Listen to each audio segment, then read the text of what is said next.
প্রধানের কঠোর শাস্তি চাইছি, যাতে এত বড় একটা দুর্নীতি করেছে।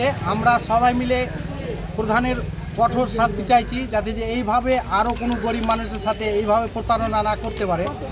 তৃণমূল প্রধানের শাস্তির দাবি নিয়ে এবারে ব্লক প্রশাসনের দ্বারস্থ হলো কয়েকশো গ্রামবাসী। মালদহের মানিকচক ব্লক প্রশাসনের কাছে প্রধানের কঠোর শাস্তির দাবি দাওয়া তুলে ধরল গ্রামবাসীরা।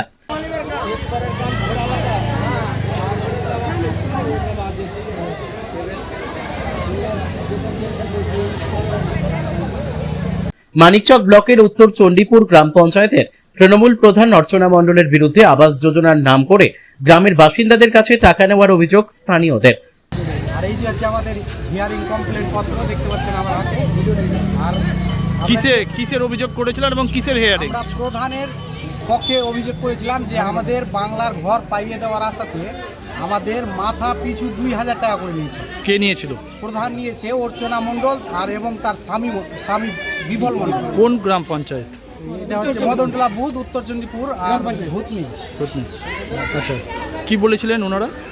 বলেছিল যে এই টাকা কিছু দেওয়া যাবে না। প্রথমত বলেছিল যে ঘর পাইয়ে দিব, 2000 টাকা করে দিতে হবে। ওই আমরা ঘর পাওয়ার আশাতে 2000 টাকা করে আমরা দিয়েছিলাম। আর এখন অবধি আমাদের ঘরও আসেনি, আর কিছু দেওয়া যায়নি। আর প্রধান আবার বলছে যে টাকা ফিরিয়ে দিতে পারবো না, যা করার আছে করে নিবা। আর আমরা মানে হুমকি দিচ্ছে। আমরা সেই টাকাটা ফেরত চাই, আমাদের আর ঘর লাগছে। আচ্ছা, আজকে কি জন্য এসেছিলেন এখানে? আজকে আমাদেরকে বিডিও সাহেব ডেকেছিল যে সবাই আসো একসাথে, আর নিজের মানে কিছু দিয়ে যাও। সেটাই আমরা লিখিতভাবে জমা দিলাম। আর যাতে যে আমার বিডিও সাহেব আমাদের সবার কথাটা শুনে। কতজন এসছেন আপনারা? প্রায় 200 থেকে 250 জন। আচ্ছা, কি চাইছেন আপনারা? টাকা ফেরত চাইছি। জানাচ্ছেন আমরা তো আমাদের সাথে এত বড় একটা দুর্নীতি করেছে। আমরা সবাই মিলে প্রধানের কঠোর শাস্তি চাইছি, যাতে যে এইভাবে আরো কোনো গরিব মানুষের। এই প্রধানের বিরুদ্ধে আবাস যোজনার সঙ্গে অন্তর্ভুক্ত করে দেওয়ার নাম করে গ্রামবাসীরা অভিযোগ করেছিলেন টাকা নেওয়ার। কারো কাছে 2000 তো আবার কারো কাছে 5 থেকে 10,000 টাকা পর্যন্ত নিয়েছেন ওই পঞ্চায়েতের প্রধান আবাস যোজনার অন্তর্ভুক্ত করে দেওয়ার নাম করে, এমনই অভিযোগ। হিয়ারিং এ কে ডেকেছিল?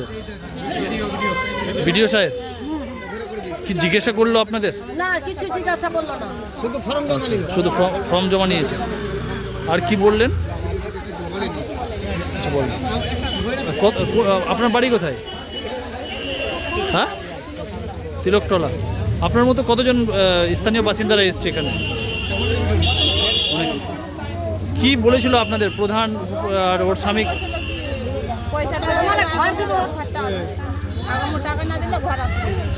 টাকা দিয়েছিলেন আপনি?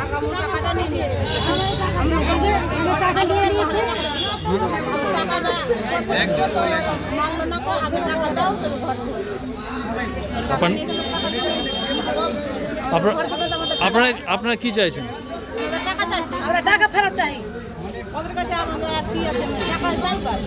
এই অভিযোগে প্রধানের বাড়ি ঘেরাও করে বিক্ষোভ দেখিয়েছিলেন গ্রামের বাসিন্দারা। ব্লক প্রশাসনের কাছে প্রধানের বিরুদ্ধে ব্যবস্থার দাবি তুলে অভিযোগও দায়ের করেন। তবে প্রশাসনের তরফে 3 দিনের মধ্যে ব্যবস্থা গ্রহণের আশ্বাস দেওয়া হয়েছিল। প্রশাসনের ডাক পেয়ে কয়েকশো গ্রামবাসী মানিকচক ব্লক প্রশাসনের দরখাস্ত হয়। প্রধানের বিরুদ্ধে যে ধরনের অভিযোগ সমস্তটা প্রশাসনের কাছে তুলে ধরেন বিক্ষোভকারীরা। এ প্রসঙ্গে মানিকচক ব্লক বিডিও সৌরভ কুমার মণ্ডল জানান, উত্তর চণ্ডীপুর প্রধানের বিরুদ্ধে এলাকার বাসিন্দারা যে অভিযোগ করেছিল সেই অভিযোগ বিষয়ে সমস্ত অভিযোগ কারোর কাছ থেকে প্রয়োজনীয় তথ্য নেওয়া হয়েছে। অভিযোগ তদন্ত করার জন্য একটি কমিটি গঠন করা হয়েছে। অভিযোগ সত্যতা পাওয়া গেলে কঠোরতম ব্যবস্থা নেওয়া হবে প্রধানের বিরুদ্ধে। নাম করে কিছু লোকের কাছ থেকে টাকা তুলেছে, সেহেতু ওরা একটা কমপ্লেন করেছিল। আমি একটা এনকোয়ারি টিম গঠন করেছি। তার ভিত্তিতে অভিযোগকারী সবাইকে হিয়ারিংয়ের জন্য ডাকা হয়েছিল। ওনারা এসেছিলেন, এখানে কাগজপত্র সব এভিডেন্স জমা দিয়েছে। সেই ভিত্তিতে আমরা পরবর্তী পদক্ষেপ নেব। আজকে শুধু ডকুমেন্টস নেওয়া হয়েছে। যারা এসেছিলেন তাদের ওদের কাছে কী ডকুমেন্টস আছে সেটা আমরা নিয়েছি। যদি স্যার অভিযোগ প্রমাণিত হয় তাহলে স্যার কী ধরনের ব্যবস্থা হবে? হ্যাঁ, প্রথমে কঠোর ব্যবস্থা নেওয়া হবে। এখন নতুন সরকার মানে প্রচণ্ড কঠোর এসব বিষয়, আইন শৃঙ্খলা বা দুর্নীতির বিষয় ব্যবস্থা শেখ রতনের রিপোর্ট, পিবি নিউজ।